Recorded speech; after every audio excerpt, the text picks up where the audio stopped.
Les changements qui arrivent en 2026, on entend beaucoup de choses. Réforme des cotisations, facturation électronique, TVA, nouvelles obligations. Qu'est-ce que ça change pour toi en tant qu'indépendant? Est-ce que ton niveau de charge va évoluer? Est-ce que tu dois anticiper quelque chose dès maintenant? Dans cette vidéo, on va voir les vraies nouveautés de 2026, ce qui ne change pas, et surtout sur quel point tu devras être vigilant. Parce que oui, certaines évolutions arrivent. Et la plus structurante, c'est la facturation électronique. À partir du 1er septembre 2026, toutes les entreprises devront être capables de recevoir des factures électroniques. Même si tu es freelance, micro-entrepreneur ou dirigeant de TPE, tu devras pouvoir recevoir tes factures via une plateforme de dématérialisation agréée. Tu ne seras pas obligé d'émettre tes propres factures électroniques avant le 1er septembre 2027 si tu es une PME ou une micro-entreprise. Donc non, tu n'as pas besoin de tout révolutionner demain, mais tu dois commencer à anticiper. Concrètement, ça implique de bien vérifier que ton logiciel de facturation est compatible, de te renseigner sur les plateformes de dématérialisation et d'anticiper l'impact si tu es assujetti à la TVA. En réalité, 2026 sera surtout une année de préparation. Mais la facturation électronique n'est pas le seul sujet qui évolue. Il y a aussi un point plus technique et souvent plus sensible, la réforme des cotisations sociales. Autre évolution importante, le mode de calcul des cotisations sociales des indépendants. À partir des régularisations faites en 2026, la base de calcul évolue. Les cotisations sont calculées à partir du revenu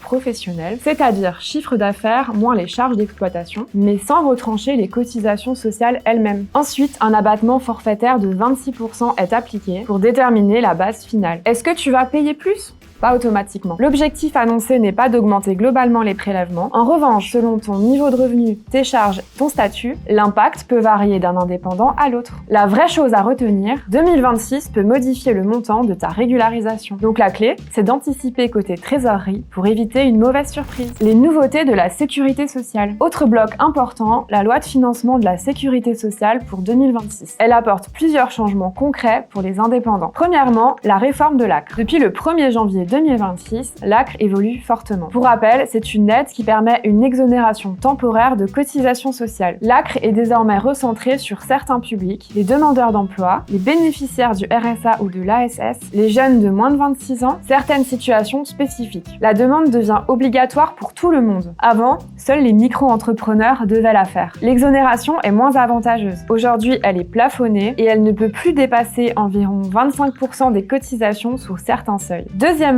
les indemnités en cas de naissance. Un dispositif permet désormais aux indépendants de bénéficier d'indemnités journalières supplémentaires en cas de naissance sous condition d'arrêt d'activité. Cela concerne les parents, les conjoints et les situations d'adoption. Un décret doit encore préciser les modalités exactes. Maintenant, bonne nouvelle, tout ne change pas. On entend beaucoup parler de réformes massives ou de bouleversements fiscaux. En réalité, il n'y a pas de suppression anticipée de la CVAE, il n'y a pas d'obligation d'émettre des factures électroniques dès 2026 pour les micro-entreprises et il n'y a pas de révolution fiscale pour les petites structures. La loi de finances 2026 est surtout une loi d'ajustement budgétaire, pas une refonte complète du statut des indépendants. En revanche, il y a un sujet qui mérite ta vigilance, la TVA. Pour les micro-entrepreneurs, les seuils de franchise en base restent structurants. 37 500 € pour les prestations de services, 85 000 € pour les activités de vente. Il y a eu beaucoup de débats sur une possible réforme des seuils, ce qui a créé de la confusion. Aujourd'hui, ce que tu dois faire est simple. Surveiller ton chiffre d'affaires, anticiper un éventuel passage à la TVA et réfléchir à ton positionnement tarifaire si tu approches des seuils. Ce n'est pas un changement brutal, mais c'est un vrai sujet stratégique de gestion. Les autres évolutions à anticiper. La revalorisation du SMIC, la hausse du plafond de la sécurité sociale, les impacts indirects sur certaines charges. Pense bien à ces évolutions car elles influencent ta gestion. En résumé, qu'est-ce que ça change pour toi en 2026? Pour les freelances et micro-entrepreneurs, 2026 sera surtout une année d'organisation et de structuration administrative. Pour les TPE, on aura aussi quelques ajustements. Rien de spectaculaire, mais des ajustements à intégrer dans ta gestion. Si tu veux éviter de te tromper et surtout anticiper correctement 2026, le plus simple, c'est de te faire accompagner. Chez clémentine.fr, on peut t'aider à clarifier ton statut, tes obligations et à anticiper les impacts sur ta trésorerie.